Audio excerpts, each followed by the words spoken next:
O esôfago de Barrett é uma das condições mais fascinantes e desafiadoras da gastroenterologia. Sua associação com adenocarcinoma esofágico, crescimento explosivo na Europa e nos Estados Unidos desde 1980 e potencial para fácil diagnóstico de lesões pré-neoplásicas, para acompanhamento e monitoramento, torna-a numa doença atraente para clínicos e pesquisadores. Atraente no sentido que é um desafio. A condição recebeu o nome do Dr. Norman Barrett, um médico inglês, que em 1950 descreveu um estômago intratorácico secundário ao esôfago curto congênito.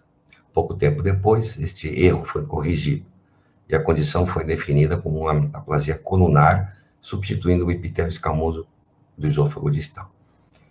O mundo foi avançando, né? Oberg e colaboradores estudaram a associação entre epitélio cárdico, do cárdia, que é uma camada entre o esôfago e o estômago, e a exposição ácida, usando pH-metria esofágica distal e manometria esofágica, e demonstraram que o epitélio cardíaco é significativamente mais comum em indivíduos com refluxo gastroesofágico. Uma mucosa colunar é visualizada entre a borda proximal das pregas gástricas e o epitélio escamoso. Um exame endoscópico normal também pode ocorrer, né? Uma condição só é detectável com biópsias imediatamente distais ao epitélio escamoso. Quando grave, pode ter aspecto polipóide. Então tem um pólipo ali, né? A doença do refluxo é o maior fator de risco associado ao desenvolvimento de esôfago de Barrett. Sugere-se que o comprimento do esôfago de Barrett esteja correlacionado com uma porcentagem de tempo com pH menor a 4 durante os estágios total e supino do registro de pH-metria. Dado técnico, saber a quantidade de refluxo de ácido. No entanto, apesar de uma maior frequência de adenocarcinoma em pacientes com esôfago de Barrett, apenas 4,7 morreram por essa causa, e a mortalidade geral em esôfago de Barrett foi semelhante à da população em geral. Outro estudo descobriu que o esôfago de Barrett aumenta o risco de morte por adenocarcinoma em 20 vezes. Então, tem certas contradições aí, né? Certas coisas que tem que estudar melhor, né? Embora o adenocarcinoma seja uma causa incomum de morte em pacientes com esôfago de Barrett. Temos que ficar atentos, temos que diagnosticar isso aí. Os dados estão ainda, né, para maior estudo. Tem um aspecto crucial para a confirmação de esôfago de Barrett, que é a histologia. Portanto, a padronização da coleta de biópsia é uma questão importante. Diferentes protocolos têm sido sugeridos. O de Mester requer biópsias do estômago, junção escamo colunar e a cada 1 a 2 centímetros de metaplasia colunar. Tudo isso processado e rotulado como espécimes separados. Um dos sistemas mais bem estabelecidos é o protocolo de Seattle, onde as biópsias devem ser coletadas de cada quadrante esofágico a intervalos de 1 ou 2 centímetros de alterações visíveis. Nós temos que biopsiar a junção escamo colunar. Na transição esôfago-gástrica, tem que ser biopsiado até de maneira circular. Isso aí a gente tem que fazer. O refluxo biliar é um mecanismo fisiopatológico para o desenvolvimento de esôfago de Barrett. Quanto ao seu diagnóstico, a presença de bile no estômago não é evidência de refluxo do ordeno gastroesofágico patológico. O método mais preciso para o estudo do refluxo biliar é o Bilitec, um dispositivo de fibra óptica espectrômetro portátil com um pico de absorção de 450 nanômetros, que representa o comprometimento de onda da bilirrubina, o comprimento de onda, que representa o comprimento de onda da bilirrubina. A operação é idêntica à pH-metria, ou seja, a colocação transanal de um sensor 5 centímetros acima do esôfago, do esfíncter esofagiano inferior. É um examezinho que nós temos aqui no nosso meio, mas ele detecta a quantidade de bile que tem no estômago, que pode produzir essa bile, um esôfago de Barrett também, tá? Mas dá para fazer um diagnóstico endoscópico bem feito também, quando a gente vê aquela irritação no antro. Tratamento. Tem tratamento médico, que fala que os objetivos da terapia anti-refluxo incluem o controle do manejo dos sintomas, prevenção da progressão do esôfago de Barrett. No entanto, muitos pacientes com esôfago de Barrett apresentam poucos ou nenhum sintoma devido à falta de resposta da mucosa colunar ao ácido. Portanto, sintomas controlados não devem ser interpretados como refluxo suprimido. E o manejo clínico é semelhante a qualquer doença do refluxo. Tem que tratar com inibidores da bomba de prótons e muitas vezes medicamentos para motilidade gástrica. Não dando certo o tratamento clínico, nós temos que fazer mais endoscopias, a gente pode partir para o tratamento cirúrgico. A fundoplicatura tem a vantagem, pelo menos teoricamente, de corrigir alterações anatômicas do esôfago de Barrett, como hipotonia do esfíncter, insuficiência em geral do esfíncter esofagino inferior, e de prevenir o refluxo ácido biliar. A cirurgia anti-refluxo laparoscópica também provou ser eficaz e segura no tratamento de longo prazo. As duas cirurgias são similares. Temos a ablação endoscópica. Nos últimos anos, terapias endoscópicas têm sido propostas usando energia térmica. Coagulação com plasma de argônio, laser, radiofrequência, eletrocoagulação multipolar ou energia fotoquímica para destruir o esôfago de Barrett. É uma destruição celular a nível da junção escamocolunar. Também pode-se fazer uma ressecção endoscópica da mucosa. Em contraste com as técnicas de ablação, permite uma avaliação histológica das lesões e define tanto as margens de infiltração lateral quanto o envolvimento profundo, que seria um pouco mais precisa essa cirurgia e os mais noção, né? Esse procedimento. Também temos a radiofrequência, que é uma ablação circunferencial eufocal do esôfago de Barrett, usando radiofrequência com o sistema HALO, uma nova técnica promissora. Isso aí a gente pode discutir mais na frente, a gente não trabalha com isso aqui também. A ablação circunferencial inicial é realizada com eletrodo bipolar acoplado a um balão, enquanto que o tratamento secundário para áreas residuais de esôfago de Barrett é realizado com eletrodo bipolar acoplado à extremidade do endoscópio. E é importante a triagem populacional, porque as sociedades científicas estão em conflito nesse tópico. As indicações para endoscopia em pacientes com sintomas de doença do refluxo são as recomendadas para a Sociedade Americana de Endoscopia. 5 tópicos importantes: presença de disfagia ou dinofagia, sintomas que persistem ou progridem apesar da terapia, sintomas extra-esofágicos, sintomas esofágicos com pacientes imunodeprimidos, sintomas de alerta, presença de massa ou estenose ou úlcera, sangramento digestivo, anemia ferropriva ou emagrecimento. Seria isso, mais ou menos, os tópicos de um trabalho de revisão muito bem feito pela Revista Espanhola de Enfermidades Digestivas. Eu vou colocar na descrição do link o site para a gente ver. Eu achei interessante fazer essa pequena introdução antes do programa, antes do Mega Saúde, porque tem pessoas que querem ir mais a fundo, querem se interessar, então eles vão correr atrás para ver o que tem de tratamento para o esôfago de Barrett, para evitar, né, o adenocarcinoma que mata, né? Mata, isso aí a gente já sabe. Agora vamos assistir o programinha do Mega Saúde. Eu fiz esse adendo aqui só para dar essa introdução. Tchau, tchau.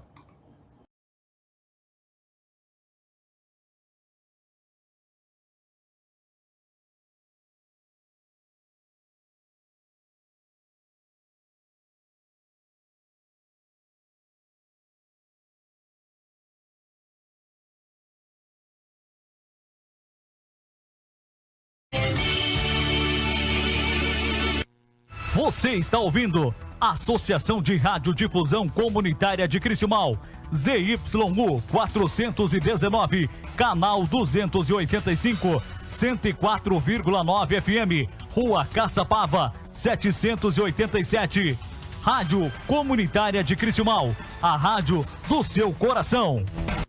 Mega Saúde, a 104 pensando em seu bem-estar com Dr. Miguel. Dr. Miguel. Muito bem, 11h02, estamos iniciando por aqui o nosso Mega Saúde aqui pela 104,9. Manhã de sábado, hoje dia 6, e o solzinho começando das caras, isso é bom demais. Quero mandar um abraço especial também lá para Iraci Scherer, que tá ligada com a gente lá em Sangabela, Nova Candelária também. Diz que choveu por lá um bom tanto também, né, Iraci? Obrigado pela audiência, diz que estava fora de casa, mas com o rádio ligado na 104 sempre. Doutor Miguel, bom dia, seja bem-vindo aí mais uma vez. Bom dia, Márcio. Ela falou que choveram 40 milímetros. 40 milímetros, ó, eu tinha esquecido. Eu tô aqui para ajudar, né? Viu? É isso aí. Doutor, semana corrida mais uma vez ou não? Sempre vai ser, Márcio. Isso aí já é de praxe, né? Para todo mundo. Isso é complicado, né, doutor? Essa correria do dia a dia, e você que está sempre também envolvido aí com o posto de saúde, hospital, tem a Clínica Florence também lá, né? Então acaba demandando bastante tempo também, né, doutor? Claro, mas é bom, né, Márcio? Enquanto a gente puder, é bom. Quando tem saúde para correr, né, doutor? Sim. Não, tranquilo. Acho que tem que fazer, alguém tem que cumprir esse papel. Várias pessoas aqui, né? Somos poucos, né? Mas dos que tem, tá tudo tranquilo, tá tudo bem. O pessoal faz seu serviço. Que nem as empresas de comunicação, né? Temos aqui o guia e a comunitária, e elas cumprem o seu papel muito bem. Até quando trabalham juntos, é bom de ver. Ontem fiquei vendo aqueles vídeos, né, Márcio, da FECRIS para esse ano, e esse trabalho é bom de ver, né? Tu, o Clécio juntos ali, é bom, né, cara? É bom ver. Eu tava me lembrando porque a minha referência, cada vez que eu vou no jogo ou não, né, do Tupi, é escutar o Cláudio lá. E às vezes eu penso que tô escutando aquele pessoal da Gaúcha, né, porque eles fazem o troço bem feito. Então é bom, cara, é bom, a gente se sente bem aqui. E na saúde a gente tenta fazer um trabalho parecido, né, mas tem que trabalhar todo mundo junto. É isso aí. Todo mundo junto. Tem que trabalhar em prol à nossa comunidade criciúmal, né? Eu venho tendo algumas dificuldades, Márcio, assim, não uma ou duas, várias, né? Com os pacientes mais graves, porque a gente opera essas gravidades e às vezes eu peço ajuda, né?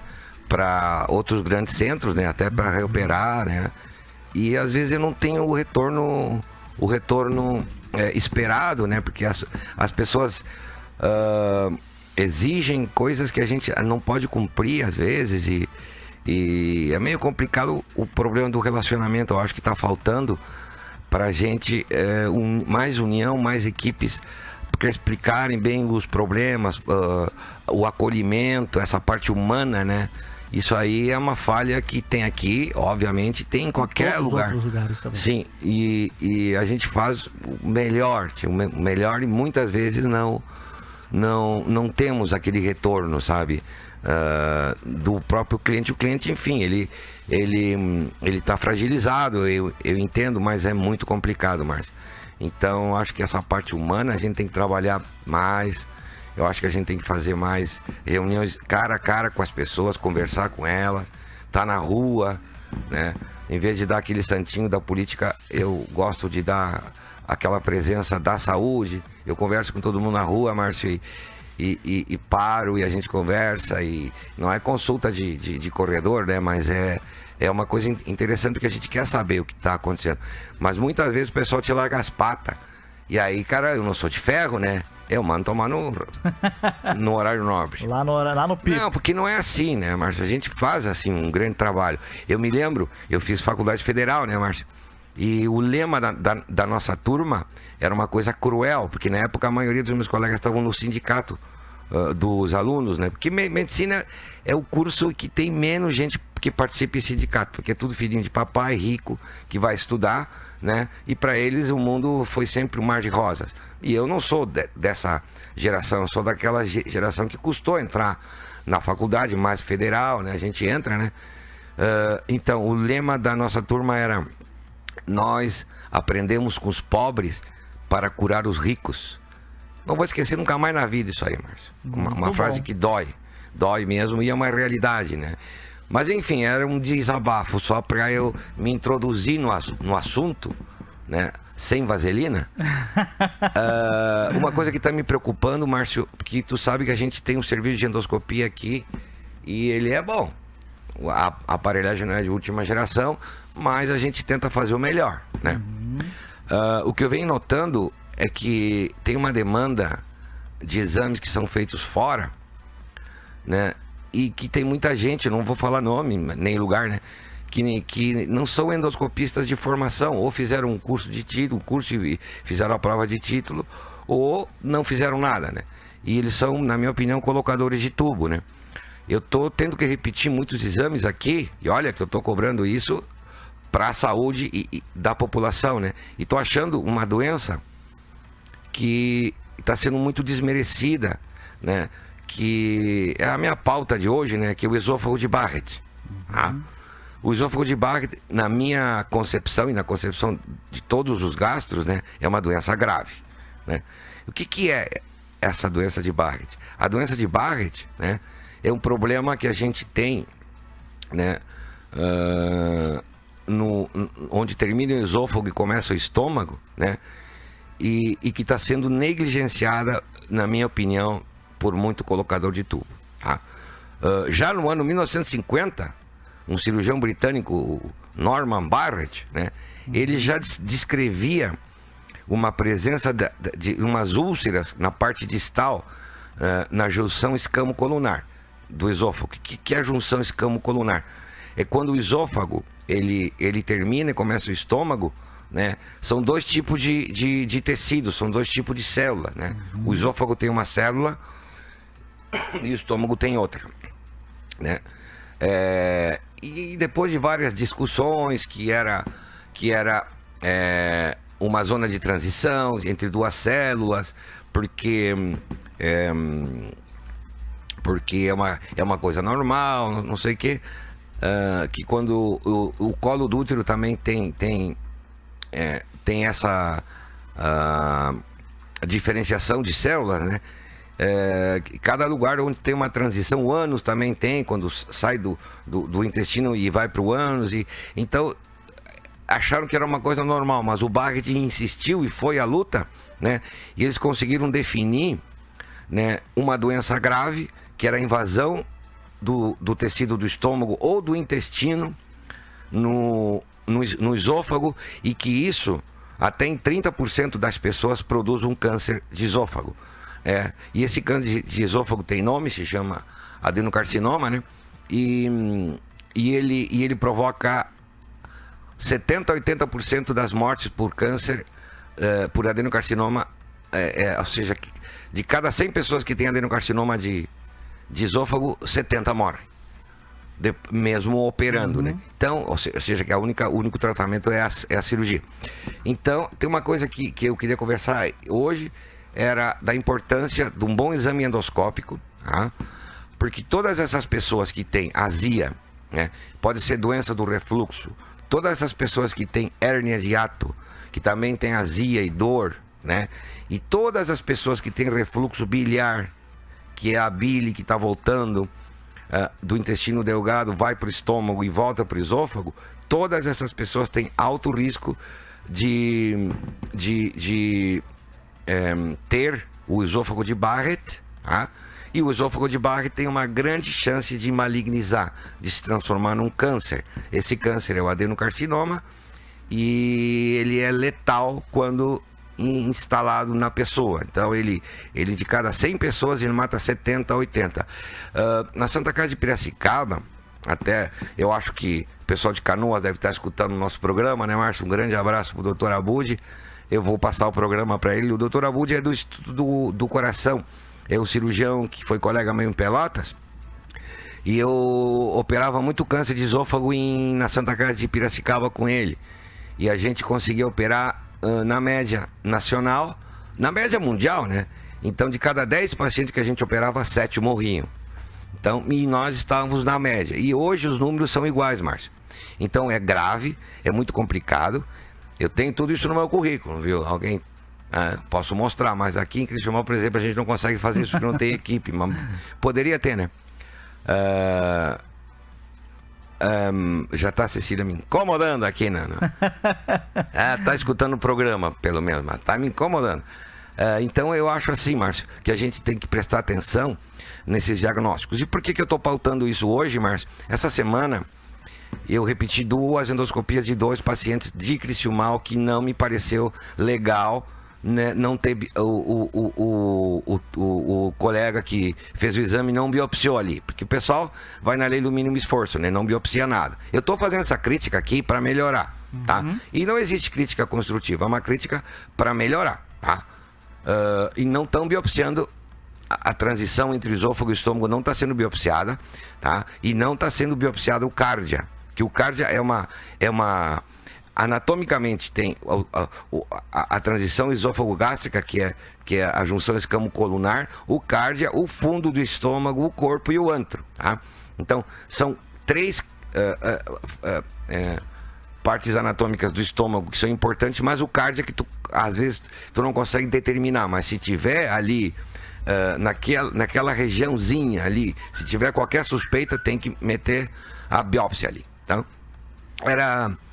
é uma coisa que demora 5 minutos mais, 3 minutos mais, às vezes tem alguma dificuldade técnica, né, para fazer, mas tem que ser feito, né? Então, essa semana foram 2 casos de esôfago de Barrett, né, grandes, né, com grandíssima chance de virar câncer, grandíssima chance, tá?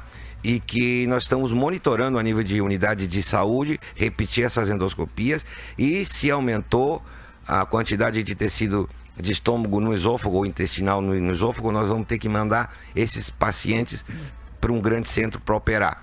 O problema do grande centro é que o grande centro está lotado, né? E às vezes demora, como é uma coisa que ainda não se formou, não fazem a cirurgia. E não fazem a cirurgia esses pacientes, como já tivemos casos aqui, evoluem para um câncer e acabam morrendo. Então, é uma coisa humana, como eu estava te falando, é uma discussão, né? E Juí é uma cidade pequena, faz o melhor de si, mas não tem essa capacidade toda, né? E a cirurgia é uma cirurgia que a gente não está fazendo aqui, né?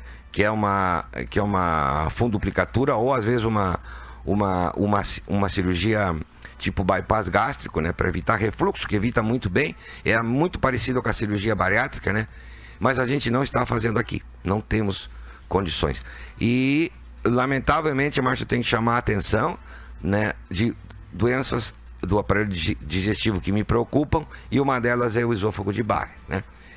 Eu vou postar, né, no CCM, né, com mais detalhes, a parte da epidemiologia, né? São coisas muito interessantes, né? Porque nós temos 30% das pessoas no mundo, se não tem mais, que tem refluxo. E tu sabe bem que refluxo é uma porcaria, né, Márcio? Aquela azia desgraçada, às vezes a pessoa que tá pensando que está infartando, né? Vai, procura o serviço, procura mesmo, porque está com dor. Chega lá, faz o eletro, tá normal, e é uma hérnia, ou é o refluxo, ou é uma incompetência do esfíncter esofagino inferior, que é a portinha entre o esôfago e o estômago, e não é muito valorizado esse sintoma, e vai empurrando com a barriga, né? Até que vira o câncer, aí não tem jeito, tem pessoas novas que estão morrendo disso. Em relato de caso dos congressos, que eu sempre estou participando do Colégio Brasileiro de Cirurgiões, né? Fico triste de ver a quantidade de cirurgias feitas por cirurgiões que foram meus professores, até, né? Que hoje continuam na ativa, né? Que são as melhores mãos do Brasil para operar, eles não conseguem, quando está avançado, curar um câncer de esôfago. É uma coisa que é muito preocupante, Márcio. Tu sabe que o Rio Grande do Sul tem o maior índice de câncer de esôfago do Brasil. Uma das razões é o chimarrão, tá? Depois só os países árabes, que eles têm aquele fumo que eles usam, eu não sei o nome daquele fumo que eles... Ficam mastigando, né? Não, eu não sei o nome. Aquilo que parece uma lâmpada maravilhosa ali. e tem um cano. Tem um nome, tem um nome. Aqui em Cristiumar eu vejo o pessoal fazer isso aí. Narguilé, acho que é isso aí. É uma coisa assim, eu não sei o nome. Fico devendo aí, eu não sei. Isso aí produz também câncer de esôfago. Olha só. Então é o chimarrão pela água quente, muito quente, né? Tem que tomar com água a menos de 100 graus. Não pode deixar ferver essa água, né? E tem gente também que tem mania em São Paulo, Rio, que eu vi muito, de tomar o café fervendo, aquele cafezinho, e dá aquela queimada, né? Isso. Não é bom, aquilo vai queimando embaixo. Então aquilo também produz câncer de esôfago. Então, e não na mesma localização do adeno, é na localização superior, né? É um carcinoma epidermoide ali, eu acho que é o nome. Tem um relato aqui, doutor, é só o pessoal falando desse assunto, né? Bom dia, Márcio, bom dia, doutor Miguel. Gerson Ville, aqui de Estância Velha, acompanhando vocês. Eu tenho essa dor no estômago, não é o dia todo, mas principalmente à tarde e à noite. Pode ser relacionado a isso que o doutor está falando? Com certeza, né? Com certeza, e tem que fazer uma endoscopia para ver se tem hérnia ou doença do refluxo ou incompetência do esfíncter. Muitas vezes uma endoscopia não consegue determinar, porque, né? Então tu faz uma manometria esofágica, que a gente também não tem aqui, Estância Velha deve ter, não sei, e uma pH-metria. Uma coisa interessante, já que ele tocou no assunto, né?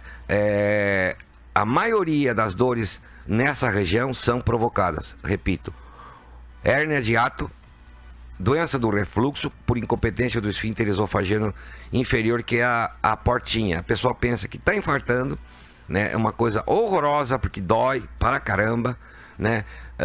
Assim, pela experiência clínica, né? Essa dor alivia com a tosse e depois com o arroto, tá? As pessoas devem sentir isso aí. Pá, tossi e melhorei. Não é que tossiu e melhorou, que o ácido desceu e irritou toda a garganta. Inclusive tem pneumonias que são provocadas pelo refluxo. Olha, o assunto não é mole, não. Como diziam os paulistas de interior, não é mole, não. Não é. Cara, e tem que correr atrás, né? Tem que correr atrás. É muito importante fazer o exame. Às vezes, tá pedindo muito exame, tá tendo muito exame, não sei o quê. Não tá tendo muito exame. Saúde, Márcio, é um investimento a fundo perdido, tá? Pode pensar que certos lugares de saúde são empresa, mas vá com as empresas, né? Porque tu tem, né? A saúde privada é uma empresa, né? E eu sou meio... não é contra, né? Mas sou meio... como é que eu posso falar?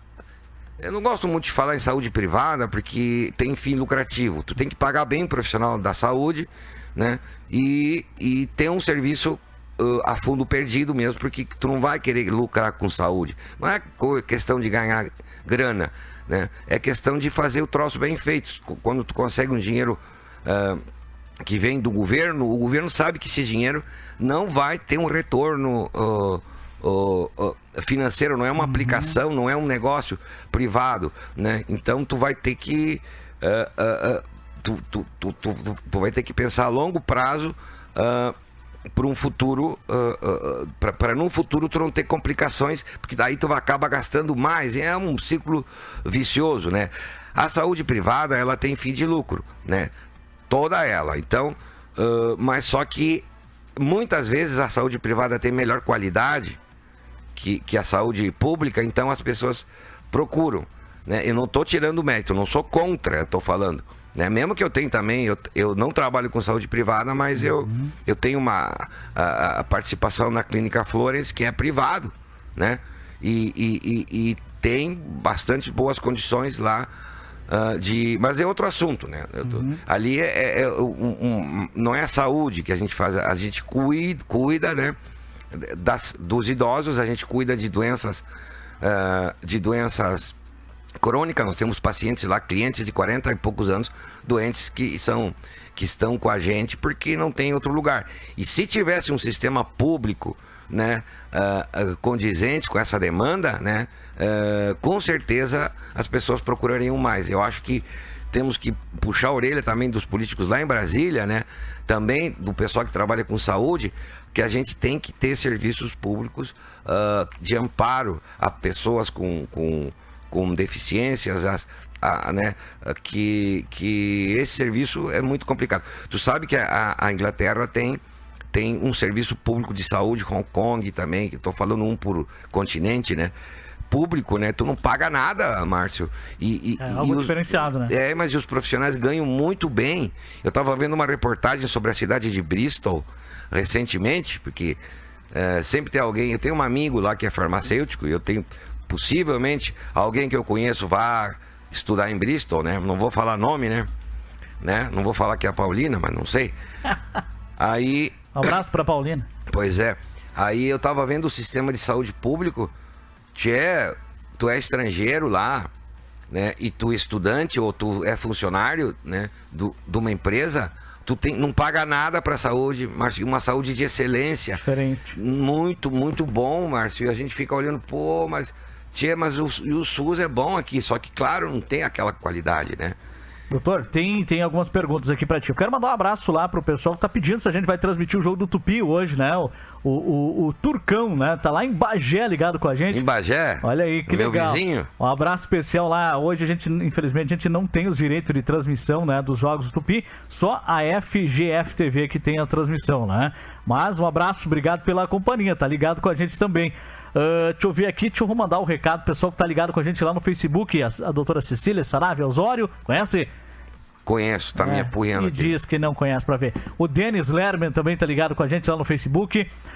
A Marlene Schmidt colocando aqui, ó, bom dia, estou assistindo, mais alguns dias vou pra faca novamente, mas agradeço ao Dr. Miguel que fez aí o possível para me ajudar, mas sozinho não tinha mais condições, né? Mas sei que vai dar tudo certo aí nessa cirurgia que ela vai fazer novamente. Márcio, a Marlene é uma sofredora. Até eu vi no corredor ela ontem, né? Tava chovendo, né? Nos 1000 milímetros aqui. E é uma lutadora, a Marlene. Sorte aí, Marlene vai com tudo. A Marlene ela tem, vamos falar, né? Porque a gente tem que falar. Ela colocou uma prótese há anos atrás no abdômen e o organismo dela tá rechaçando, né? Eu não dei conta de tirar toda a prótese aqui porque não tinha condições, né? Mas eu não sei para onde ela vai, mas possivelmente ela vai para um serviço melhor, né? E vai dar certo, Marlene, vai dar certo. Pergunta aqui pra ti, doutor. Eu vou fazer essa aqui que tem relação do que o senhor tá falando. E temos mais uma outra aqui que não tem relação a esse assunto, tá? Márcio pergunta pro doutor Miguel. Eu fico bastante estufado. Tem relação ao que o senhor tá falando aí? Tem relação sim, Márcio, porque depende desse estufamento, a gente pode ter estômago, né? A gente pode ter retenção de gás de gás no estômago, né? Ou pode ser intestinal, mas tem relação sim, o estufamento, né, que é a distensão, né, ele tem relação e tem que juntar com outros sintomas, né. Ali o organismo se enche de ar mesmo, né, e tu não consegue ele ir para cima nem para baixo, né, aquele esquema do o dá ou desce, né, então, mas tu não consegue. E aí tu tem que ver qual o problema. O estufamento, né, vamos falar crioulo, né. O estufamento ele pode ter muitas causas, pode ter causas gástricas, pode ter causas intestinais e pode ser intestinal baixa ou alta, geralmente é alta, né? E tem que investigar. Tem vários modelos de exames, um deles é a endoscopia, depois tem que fazer a imagem e tem um aparelho que se chama enteroscopia que a gente não tem aqui, eu não tenho grana para comprar, né? Mas eu tô na luta, mas a gente consegue ter um enteroscópio, um aparelho que tu introduz pela boca e vai até o intestino grosso. Então, tu vê tudo. Muitas vezes, né, eu me lembro aqui que eu tratei uma úlcera perfurada, eu vou falar nomes, né, do seu Dário, que era padeiro, Dário Tomé, ele tinha uma úlcera sangrando no duodeno segunda porção. Eu consegui colocar o nosso aparelho, consegui estancar o sangramento e deu tempo para mandar para Juí para fazer a cirurgia. E ele viveu anos depois do procedimento, ele podia ter morrido aqui. São coisas que a gente faz, que nem a outra vez a gente fez numa mulher que estava passeando no final do ano em Pelotas, que era de Pelotas, né? Estourou o esôfago dela, a gente conseguiu com nossos aparelhos de uma via, a gente conseguiu também paralisar a hemorragia, ela não morreu e ela voltou para Pelotas para fazer a cirurgia com melhor tecnologia, né? Mas a gente conseguiu, né? E isso gerou que o aparelho nosso estourou, tivemos que mandar arrumar, custou 6, 7 mil reais. Então, não tô me queixando, né? Mas tu vê que é fundo perdido mesmo, né? Então a gente, e pacientes que o hospital não ganha 1 centavo porque é SUS, não ganha mesmo. Não estou falando de dinheiro, o hospital não pensa assim, né? Mas tu vê, né, Márcio, tu faz uma ação, tu faz uma coisa e tu tem um prejuízo de 7, 8 mil reais, né? E ninguém sabe isso aí. E a consulta foi muito menos, com certeza. O valor que o hospital ganhou do SUS, né? Nada, porque não está previsto esse serviço. Nada, perdeu 7 mil reais. Que barbaridade. Mas tudo bem, ninguém se queixou, ninguém veio para mim, não faz mais isso porque... Não, ninguém falou. Ninguém vai falar nunca. Por isso que eu te falo. Aí quando... É complicado. Não vou entrar nesse assunto porque não me incumbe. Mas é difícil. Temos mais uma pergunta, doutor, aqui. Pede pro doutor Miguel, quando formiga as pernas e o pé, Isso pode ser má circulação de sangue? Olha, pode ser muita coisa também. Muita coisa. As pernas e o pé. O formigamento está relacionado mais à compressão nervosa, né? Porque os nervos, vão imaginar que são os fios, né? Que conduzem a eletricidade, né? Que mexem os músculos, mexem o coração, né? A primeira coisa que a gente pensa é de compressão nervosa ou algum problema na saída dos nervos da coluna, né? Ou da parte anterior da coxa, né? E isso aí tu detecta com um exame que chama eletroneuromiografia, tá? A eletroneuromiografia. Tá rindo de quê, Márcio? Tô rindo aqui do Lucas Tizen, o ex-secretário da Agricultura aí de Criciúma, tá me mandando mensagem. Lucas, eu não consigo ouvir teu áudio agora. O Lucas é aquele que a gente viu na foto? É, aquele que tu viu na foto. Eu fiz o exame dele. Aquele feioso. Meu amigo Lucas não é bonito nem feio. Olha aí, ó. Aí manda um abraço pra ele, gente boa. Um abraço, boa. Lucas, tá ligado com a gente também. O Lucas fez o demissional lá contigo, né? Fez. Gente boa. Depois entrou um garotinho de 15 anos, que agora é o novo secretário, né? Isso. Bom, pelo menos parecia que tinha 15 anos. Pelo tamanho dele, né? Então, Márcio, a segunda coisa que a gente pensa é o comprometimento muscular, depois da parte nervosa. Então, também o exame de eletroneuromiografia, ele dá um diagnóstico. Fora isso, a gente tem que pensar no vascular, né? No vascular. Então a gente tem que fazer um exame vascular. Isso aí fica difícil da gente fazer na telemedicina, tem que ver o cliente, né? E depois a gente pensa em doenças autoimunes ou doenças relacionadas a ácido úrico, a reumatismo, né? Então não é fácil, né? Não é chegar, é isso, pum, é aquilo. E medicina não é aquilo de jogar paredão, né? Dói aqui, toma esse remédio, melhorei. Não, é investigação, a gente tem que ver. Se não sabe, passa para quem sabe e a gente vai trocando ideia, né? Uma coisa que eu exijo muito sempre, mas que eu faço, né? É mandar uma cartinha. 90% ou mais, eu vou fazer esse estudo ainda, né? Dos colegas que vão para centro de referência vêm sem a cartinha. A única cartinha que eu tive em anos foi a do Naldo lá de como é que é a cidade dele lá? Santo Augusto, né? Ele foi prefeito lá. Eu mandei para me ajudar numa suspeita de invasão de câncer intestinal, e ele me mandou a resposta, cara, um dos poucos que me mandou a resposta. A maioria não manda tratamento, e qualquer coisa, diz que. Não é assim. Escreve a cartinha, faz isso, os oftalmo, os endócrinos, os urologistas, né? Fica difícil, eu tô cobrando, eu vou morrer cobrando isso aí. A gente não tinha esse problema em São Paulo, não tinha. Eu acho que o Rio Grande do Sul vai melhorar, com certeza. Tem que, né, doutor? Esses dias, cara, tinha uma senhora aqui, não vou falar nome, que tinha uma pedra na via biliar. Eu também não tenho um aparelho, que é o colangiografia retrógrada endoscópica. Eu fiz muitos anos. Como é que é o nome? Colangiografia retrógrada endoscópica. Credo. Tu tira uma pedra que ficou trancada até anos depois de uma cirurgia de vesícula, tu tira da via biliar, do fígado, do pâncreas, tu tira pela boca. Nossa. Eu não estou fazendo esse exame há muitos anos, porque não tem aparelhagem aqui, né? Mandei para Passo Fundo. Cara, ontem o colega de Passo Fundo me ligou, me deu retorno, me contou como é que foi, me mandou a paciente pronta. Isso dá gosto de trabalhar assim. Dá gosto, porque o colega se importou pela paciente, né? Uma paciente IP, tá? Que todo mundo diz que IP não paga. Bom, não sei, outra coisa que não me incumbe, mas tá difícil, né? Cara, e a gente tá tendo retorno, né? E o cara até é gente boa, e outra, né? Um colega antigo, né? Eu sei que eu tô pedindo, vamos dar retorno, né? Aconteceu uma coisa, vamos dar. É interessante, até para quem encaminhou, né, doutor? Para saber depois uma possível consulta novamente, né, doutor? É tudo assim. E tem que ser, cara, desculpa, cara, tem que ser de médico para médico, cara, tudo tem que ser. Isso é uma coisa que não é elite, é que os caras estão nisso, né? A gente tá nisso, né? Então tem muito intermediário no meio. Eu tive um problema esses dias, não vou falar nome, a gente fez uma cirurgia aqui, mandou para uma outra cidade. E a enfermagem, não sei se foi enfermagem ou administrativo, ou sei lá quem, do hospital falou que eu não tinha passado o caso pro médico. Mentira, eu passei pelo WhatsApp, passei tudo. Como é que eu vou mandar um paciente para fora sem contar passo a passo que eu tinha feito? Cara, então, o médico não faz isso.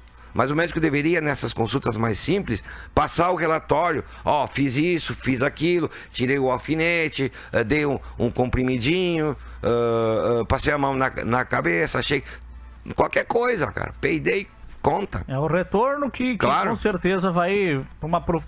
um retorno de consulta, já vai saber qual foi o procedimento usado pelo outro profissional. Claro. Né? Então... E o segmento, porque a gente manda para especialista, porque a gente não sabe. E até para o outro profissional saber o que já foi feito, né, doutor? Também, a gente manda tudo. Então fica difícil, né? E se eu não fizer algumas vezes, tem que me cobrar, porque... Entendeu? A gente tenta fazer tudo, tem um sistema. Feedback que a gente chama, né, doutor? Sim, feedback. Coisa... E outra coisa que eu queria falar, se der tempo, Márcio, que a gente tá sempre correndo, né? Falando em feedback, né? Porque o Márcio tá sempre atento, o Márcio é hiperativo. Ele tá falando com 3, 4 pessoas, ri, chora.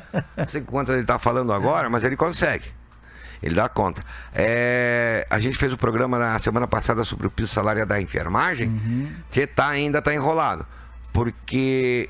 teoricamente já tinha que ser pago em maio, teoricamente o ministro Barroso queria a resposta do governo federal sobre a fonte de financiamento, a fonte já foi relatada, mas não foi repassada, e ainda persiste a lei do Barroso, que até ele não ter uma confirmação, ele não vai liberar, então ainda está no impasse.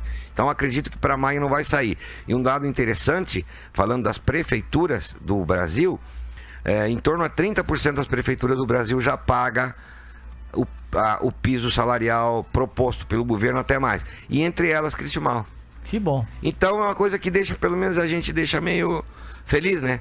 As empresas privadas não vão pagar o piso até o Barroso não se decidir, e vai ter uma negociação muito, muito acirrada, porque muitas empresas grandes, tipo, não sei qual delas, mas uma empresa que tenha mais de 200, 300 técnicos, essa aí vai entrar em luta porque não vai ter caixa mesmo para pagar. Porque vai para aí 3.200 e poucos reais, e eu acho que eles não vão ter caixa, Márcio. Porque saúde privada é a empresa é lucro. Se não tiver lucro, tu fecha a empresa. Então acho que não tô agorando também, tô prevendo, né, que muita empresa de saúde média e pequena vai fechar. Mas eu não tô contra o piso, então é muito difícil isso aí. É que nem aquela história da regulamentação, entre aspas, das fake news, né? Tu viu que o Orlando Silva teve que tirar aquele artigo inciso 32, eu acho, que falava que tinha que repassar para a Globo e para a CNN o lucro do programa das propagandas das pequenas empresas, né? Isso aí tiraram já, Márcio. Então essas leis de fake news eu acho que agora vai ser votada, né, pelos parlamentares, e vai ter uma discussão. O que interessa para nós é a discussão. Assim como a gente está conversando aqui, a gente não está mandando fake news, nunca mandou, tem muita gente que manda, né? Principalmente aquilo que quem tomava vacina virava jacaré, que o Covid não existia, que para tratar Covid tinha que ser cloroquina ou ivermectina. Tudo esses caras, para mim, médico que falou isso tinha que rasgar o diploma. Tinha que rasgar mesmo, tá? E político que falar isso não pode mais trabalhar, porque está mentindo para a população. Isso é fake news. Fora das políticas que eu não sei, né? Enfim. Doutor, vamos encerrando então o nosso Mega Saúde de hoje. Vamos. Mais alguma colocação final? Não, eu queria frisar, né, da importância de um bom exame endoscópico, da importância de um bom diagnóstico, né? E pegar o gancho da enfermagem, que a gente estava devendo o retorno, né? Porque a gente está sempre falando de um assunto e outro. E parabenizar também a imprensa local, né? Que organiza, cara, porque isso eu tô ainda... Fiquei encantado com a apresentação da FECRIS ali, Márcio. Eu fiquei olhando assim, porque, porra, funciona, né? Então, vamos lá. Não, é que a gente tá nesse dia a dia, a gente não presta atenção, né? E quando tu vê o troço tá acontecendo ali, tu não sabe. Não que eu ame o Amado Batista, né? Mas, pô, é o Amado Batista, né? Fora isso, toda a produção local e regional, né? Um troço que... vem o Amadão e Bruno e Barreto, e os principais shows da FECRIS aí no... Claro que eu ainda prefiro YouTube, mas tudo bem. Vai que cola, né? Vai que ruim essa FECRIS, não trouxe o YouTube, não vou. Não trouxe o Queen, nada. Não trouxe, pelo menos o cover, né? Eu queria o João Travolta. É o João Travolta. Daqui a pouco vai pedir o Michael João, Jackson. né? O João Travolta. Daqui a pouco pede Eu o Michael gosto do Jackson. cara, tio, eu gosto. Morreu Olivia Newton-John esses dias. Eu fui ver a Gris no cinema, eu era um moleque. Eu fui ver lá, adorei aquele filme, nunca mais esqueci. Eu sei que é um musical aquilo, né, romântico para adolescente, mas, cara, o João das Voltas lá é meu ídolo. O João das Voltas, essa é boa. Beleza, então, doutor. Valeu. Bom final de semana, obrigado pela presença mais uma vez. A gente vai fechando aí, encerrando o nosso programa também. Agradeço demais. Volto com você à noite, se Deus quiser, a partir das 8 horas da noite estou de volta, trazendo aí o baú da 104, aqui na 104,9, com sorteio de prêmios hoje à noite para você. Grande abraço, gentil, ótimo almoço e até logo mais à noite, então. Obrigado pela companhia de sempre, você que esteve ligado no Facebook, você que está nas zonas da 104 também. Mega Saúde, a 104 pensando em seu bem-estar com Dr. Miguel. Dr. Miguel.